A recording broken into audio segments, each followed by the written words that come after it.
Conexión Europa. Connexió Europa. Conexión Europa. Connectant regions. Conectando regiones. Conectando regions. Creant futur. Creando futuro.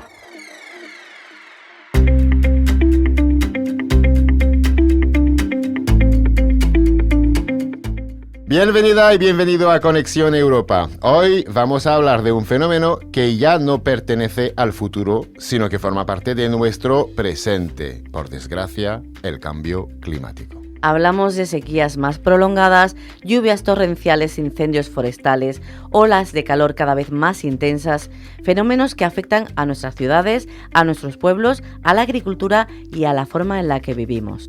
Durante años el debate se ha centrado sobre todo en cómo reducir las emisiones para frenar el calentamiento global. Pero cada vez está más claro que también necesitamos prepararnos para los impactos que ya están ocurriendo. A eso se le llama adaptación al cambio climático, medidas que ayudan a que nuestros territorios, nuestras infraestructuras y nuestras actividades económicas puedan resistir mejor los efectos de un clima que está cambiando. Desde mejorar la gestión del agua hasta adaptar la agricultura, proteger los ecosistemas o rediseñar espacios urbanos para soportar temperaturas más extremas. La Unión Europea lleva años trabajando en esta línea y muchas de sus actuaciones se financian a través de los fondos de cohesión, que ayudan a que regiones y municipios puedan adaptarse mejor a los efectos del cambio climático. Hoy en Conexión Europa vamos a entender mejor qué significa realmente adaptarse al cambio climático y por qué esta cuestión se ha convertido en una prioridad de las políticas europeas. Y lo vamos a hacer como siempre combinando contexto y ejemplos reales. Primero, con la mirada de dos investigadores que trabajan precisamente en este ámbito y después con un proyecto concreto que se está desarrollando en Andalucía. Y para entender mejor cómo se está abordando la adaptación al cambio climático desde la investigación y el ámbito académico, contamos hoy con una entrevista realizada desde Galicia por nuestra compañera Ana Santiago de Emuga, uno de los 3 socios del proyecto Conexión Europa. Ana, el micrófono es tuyo.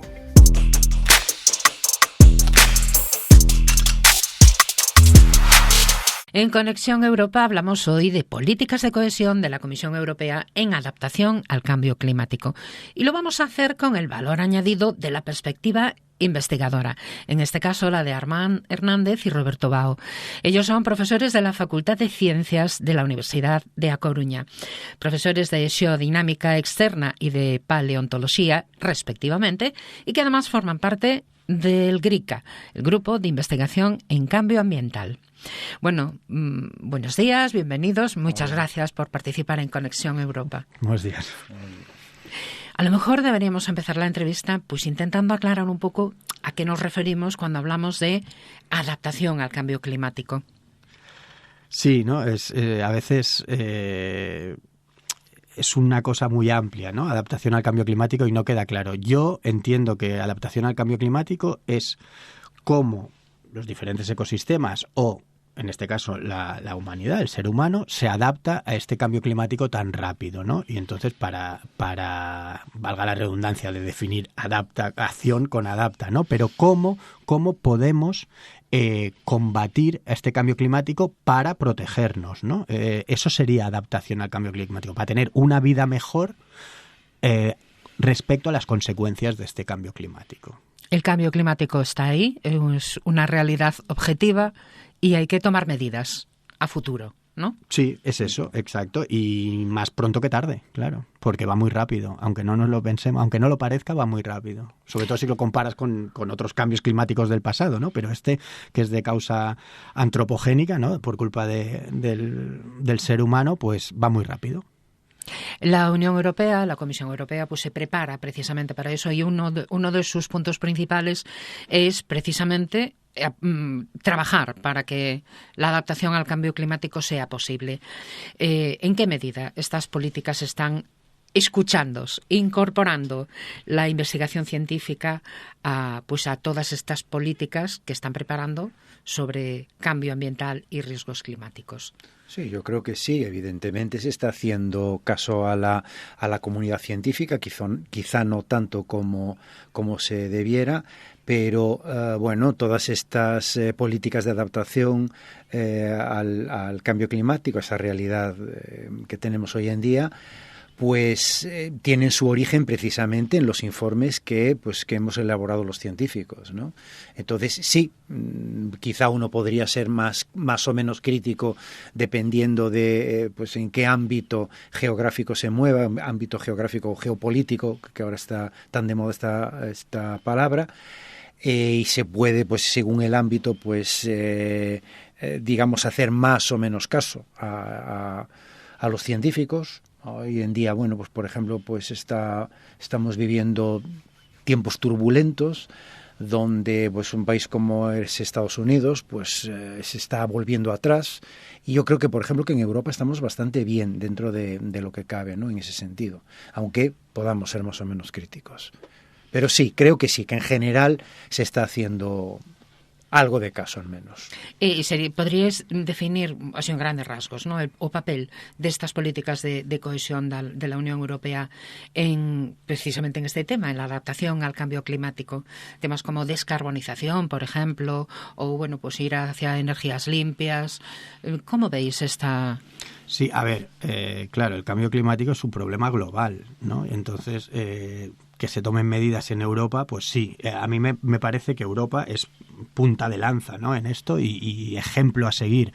Pero es verdad que solo con Europa no basta, porque el cambio climático no lo va a mitigar o adaptarse una sola región, o en este caso Europa, ¿no?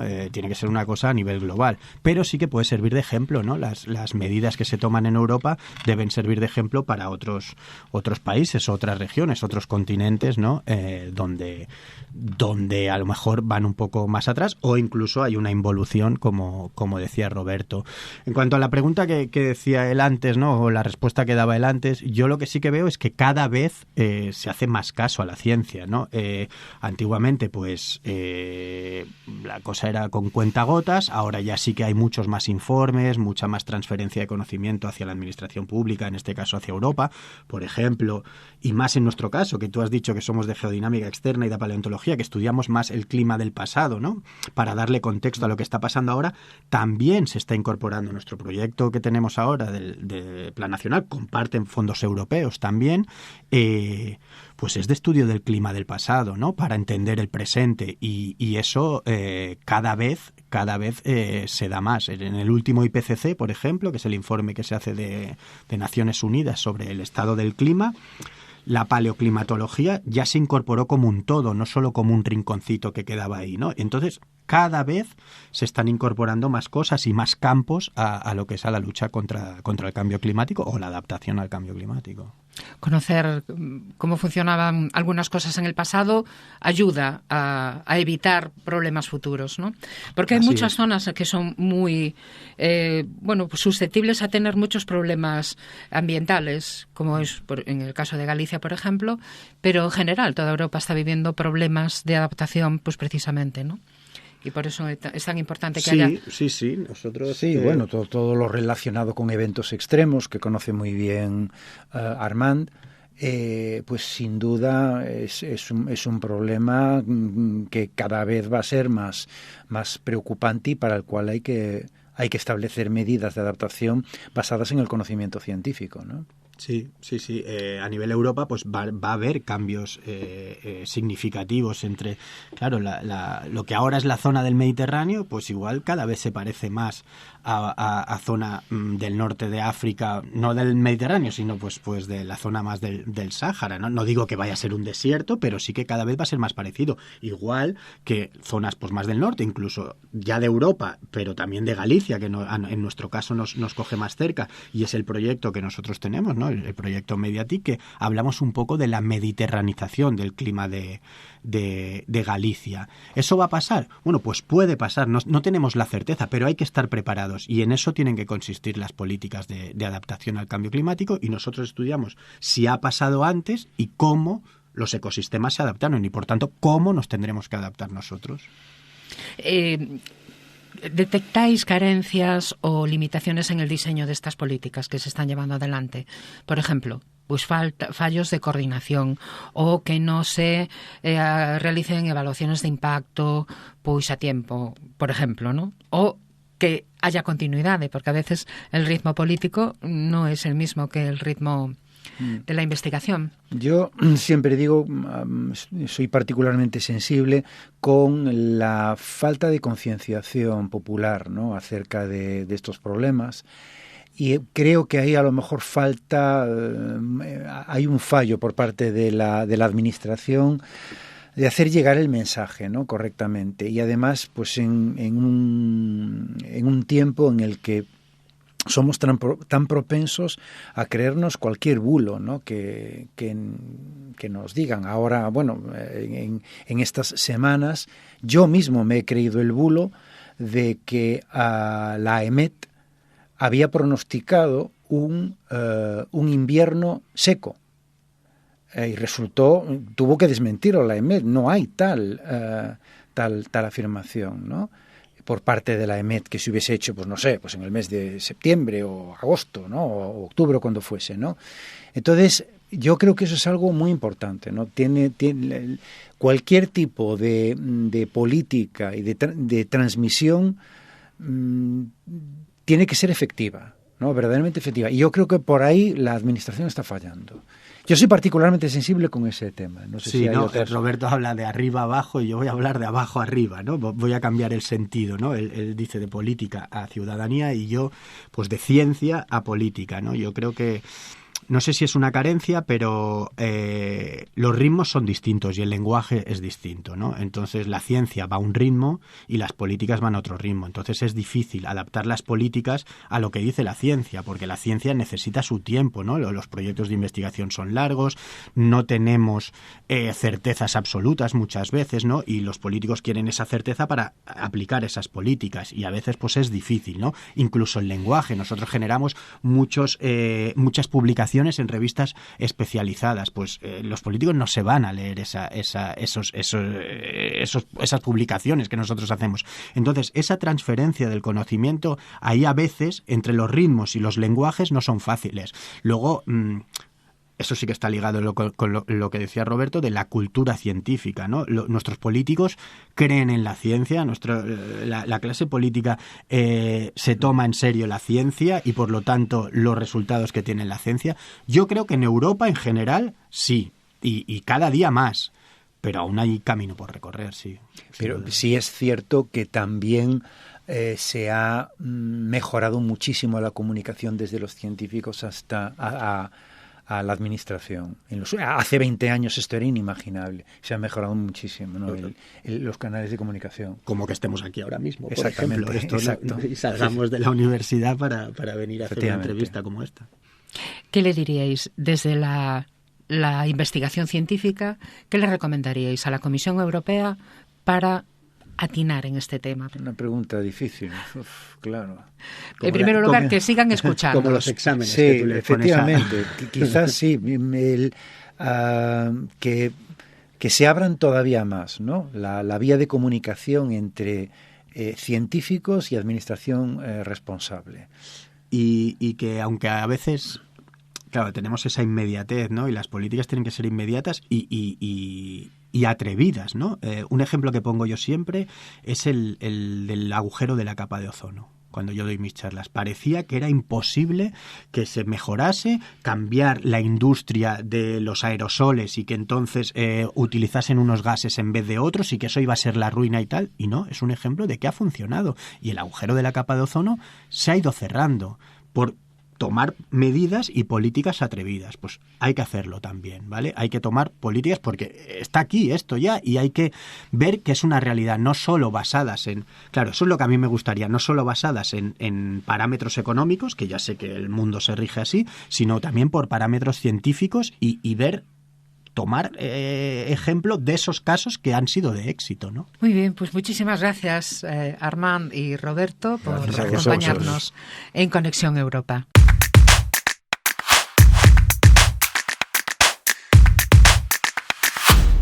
Después de esta conversación y de entender mejor el contexto general, vamos a detenernos un momento en un dato clave. Porque en Conexión Europa nos gusta poner el foco en estas pequeñas ideas que ayudan a entender mejor cómo funcionan las políticas europeas. Así que abrimos nuestra cápsula semanal. Y llega el momento de nuestro ¿Sabías qué? ¿Sabías que Europa cuenta con una plataforma específica dedicada a la adaptación al cambio climático? Se llama Climate Adapt y es una herramienta pensada para ayudar a responsables políticos locales, regionales y nacionales a anticiparse a los efectos del cambio climático, porque adaptarse no es solo reaccionar cuando ocurre un desastre, sino prever riesgos y reducir al máximo los daños económicos, sociales y ambientales. En Climate Adapt se puede encontrar información clave, previsiones climáticas en Europa, vulnerabilidades detectadas por regiones, estrategias y acciones de adaptación ya en marcha, estudios de casos reales y herramientas que ayudan a planificar mejor. La plataforma nace de la colaboración entre la Comisión Europea y la Agencia Europea de Medio Ambiente. Un ejemplo claro de cómo compartir datos, experiencias y soluciones es fundamental para construir una Europa más resiliente frente al cambio climático.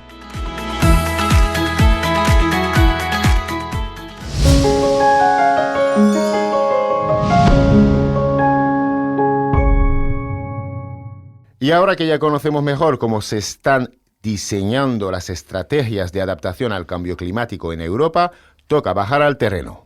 Porque las políticas europeas no se quedan solo en los documentos o en los grandes planes estratégicos, se concretan en proyectos que se desarrollan en municipios, en zonas rurales o en espacios naturales. Muchos de estos proyectos cuentan con financiación de los fondos de cohesión y buscan precisamente reforzar la capacidad de los territorios para adaptarse a los efectos del cambio climático. Hoy viajamos hasta el punto más meridional de la Europa continental, a Tarifa, pero no buscamos sus olas, sino una solución a ese gran reto de la transición energética. ¿Cómo guardamos el sol y el viento cuando sobran? España es una potencia en renovables, pero a menudo perdemos energía porque no tenemos dónde almacenarla. Europa lo sabe y tiene un plan para que no se escape ni un kilovatio. Ese plan se llama ST Palmosilla. Hablamos de una infraestructura pionera liderada por Rollwind, una empresa cordobesa que está situando a Andalucía a la vanguardia tecnológica mundial, con el apoyo obviamente de los fondos europeos FEDER. Para entender mejor cómo este proyecto nos hace más dueños de nuestra energía, saludamos ya a Antonio José Pérez, Project Manager de Rollwind. Antonio, bienvenido a Conexión Europa. Hola, muy buenas. Antonio, antes de entrar en detalles, ¿cómo acaba Rollwind liderando en Tarifa el que será uno de los mayores proyectos de almacenamiento de España? Pues mira, desde Rollwind somos una empresa que llevamos desarrollando proyectos de energía renovable desde antes de 2019 y bueno, pues siendo partícipes del proceso de descarbonización y desligarnos de las energías fósiles con estos proyectos renovables, y en este camino pues ya nos empezamos a dar cuenta de que de cara a cumplir los objetivos del PNIEC, que eran muy ambiciosos y que de hecho con la nueva renovación del PNIEC son todavía más ambiciosos, esta penetración de renovables iba a implicar el que esa energía que no es gestionable de las renovables pues tuviéramos que almacenarla de alguna manera para poder aprovecharla y que no quedase no integrada en la red. Uh-huh. Entonces, en ese punto Rollwind decidió dar el paso a iniciar las instalaciones de almacenamiento. Esto sería sobre todo en 2021 y bueno, pues empezamos a localizar objetivos y principalmente vimos los nudos que tuvieran mayor congestión de renovables de España. Entre estos nudos pues está el nudo de Puerto de la Cruz, donde tenemos el permiso de acceso y conexión. Y principalmente este es el motivo por el que Rollwind se posiciona allí y no en otro sitio, porque es principalmente un nudo muy congestionado y que una instalación de almacenamiento pues va a ayudar a eso, lo que hemos comentado, ¿no? A darle mayor penetrabilidad a las renovables y ayudar al sistema eléctrico a darle mayor estabilidad. Y explícanos para los no ingenieros, por decirlo así, ¿qué es una planta stand-alone? O sea, ¿es correcto verla como una gigantesca batería de reserva que garantiza que nunca nos falte energía, pase lo que pase con el clima? ¿Sería algo así o cuéntanos? Bueno, en parte sí, pero bueno, una planta de almacenamiento stand-alone se llama así stand-alone porque no está vinculada a ninguna instalación de energías renovables, ¿no? Del anglicismo, pues se saca esto de stand-alone porque están aisladas, están conectadas a la red, pero no asociadas a ningún proyecto de renovables. Y que sean gigantes, bueno, ahí yo no estoy muy de acuerdo porque, bueno, un proyecto como el que estamos trabajando de Palmosilla, pues son 200 megavatios y ocupa una superficie de 5 hectáreas. Además, nosotros en este caso hemos buscado un emplazamiento que estuviese muy próximo a la subestación para evitar el que la infraestructura de evacuación tuvieran una mayor afección y que además en la zona donde estamos, pues bueno, ya hay una subestación, hay una zona que está antropizada y entendemos, así lo resuelve luego la guía que tenemos, que es una zona óptima para el emplazamiento de estas instalaciones.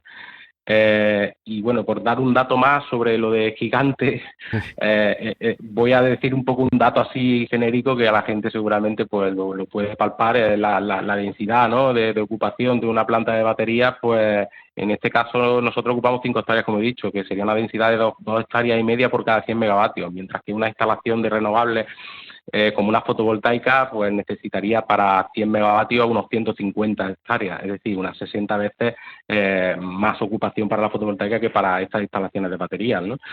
En este proyecto, además, que como he dicho, viene un poco, no este solo, todos los proyectos de almacenamiento vienen un poco a dar estabilidad al sistema, ¿no? Porque hay veces en el que el sistema no es totalmente gestionable y estas baterías sí lo son. Entonces, van a consumir cuando el sistema lo demande y van a generar cuando necesite energía, ¿no? Además, este proyecto de Palmosilla también da más estabilidad. ¿Por qué? Porque nosotros en nuestro proyecto pues hemos incorporado unos compensadores síncronos que creo que es un elemento muy importante y sobre todo después del apagón, ¿no? que sufrimos en 2025. Porque estos equipos, compensadores síncronos, lo que vienen un poco es a dar estabilidad. Funcionan como un sistema de amortiguamiento, ¿no? Cuando caen muchas cargas o entra mucha generación, para evitar que haya muchas oscilaciones en la tensión y frecuencia del sistema, pues estos sistemas vienen a amortiguar esas oscilaciones y que se mantenga estable el sistema. Conexión Europa, pues es un proyecto que pretende dar visibilidad también a los fondos europeos y al impacto que puede llegar a tener ahí en nuestro territorio. Y ese proyecto cuenta con los fondos FEDER, ¿no? A través del Instituto para la Diversificación y Ahorro de la Energía. Porque Bruselas considera que poner estas baterías en Cádiz es una prioridad para la soberanía energética de todo el continente. Pues mira, uno de los puntos más importantes lo he comentado antes, al principio, y es el tema de la congestión, ¿no? De nudos de congestión. Priorizaban la implantación de proyectos en nudos que estuviesen más congestionados. Como he comentado, el nudo del Puerto de la Cruz era uno de los más congestionados, entonces también en esa resolución obtuvimos más puntos que otros proyectos que estaban en otros nudos menos congestionados, ¿no? Al final, como lo he comentado ya un poco, ¿no? Todos estos proyectos de almacenamiento pues vienen también a cumplir un poco los objetivos del PNIEC, ¿no? En el PNIEC que tenemos en España tenemos unos objetivos para almacenamiento muy ambiciosos, vamos a decirlo así, en el que se pretende tener hasta 22,5 gigas de almacenamiento en el año 2030. A día de hoy, en el sistema eléctrico no hay más de 10 megavatios de almacenamiento de este tipo conectados de baterías. Entonces, bueno, pues nuestro proyecto y bueno, y todos los que han sido adjudicatarios en el FEDER vienen un poco a darle impulso también a estos objetivos del PNIEC.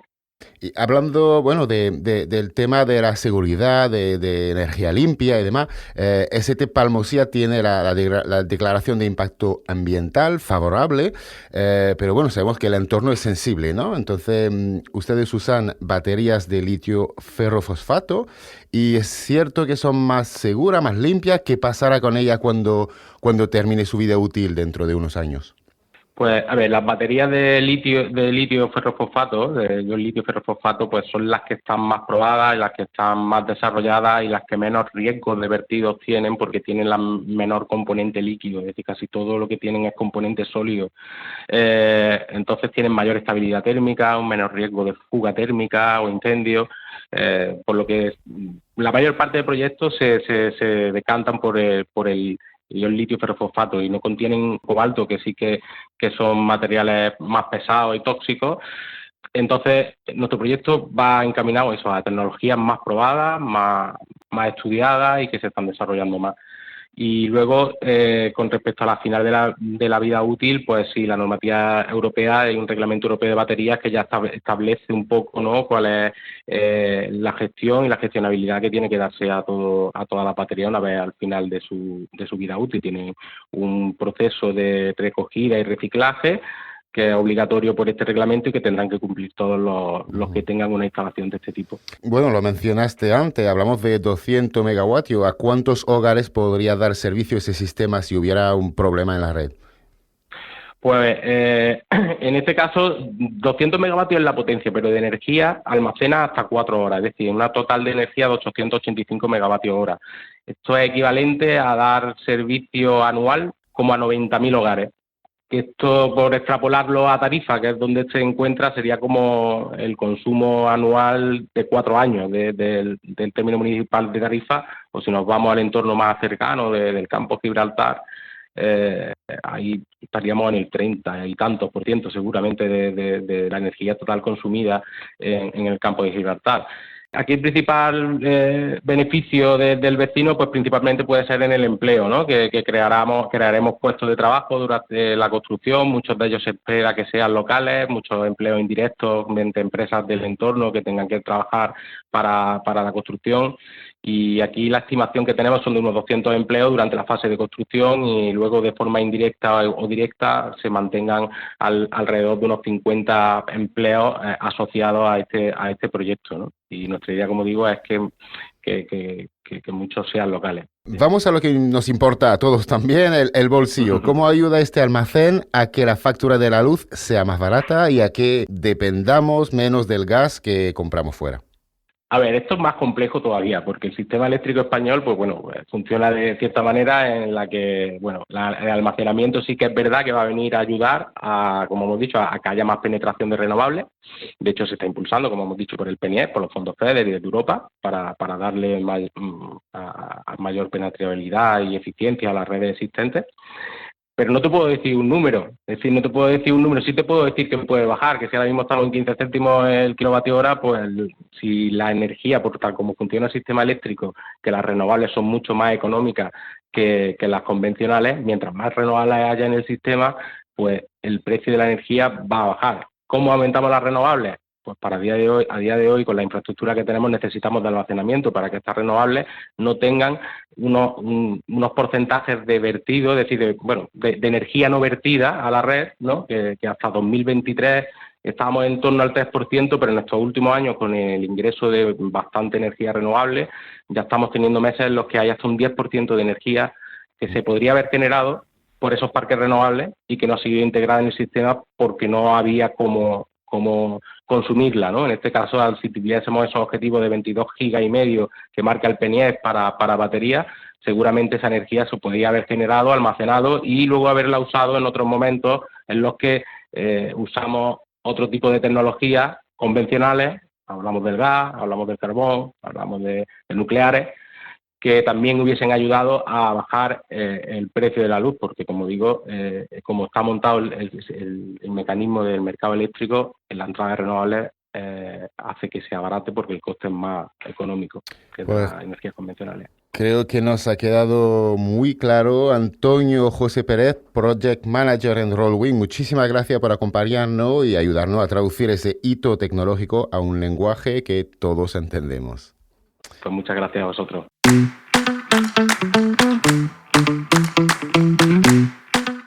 Hoy hemos hablado de adaptación al cambio climático.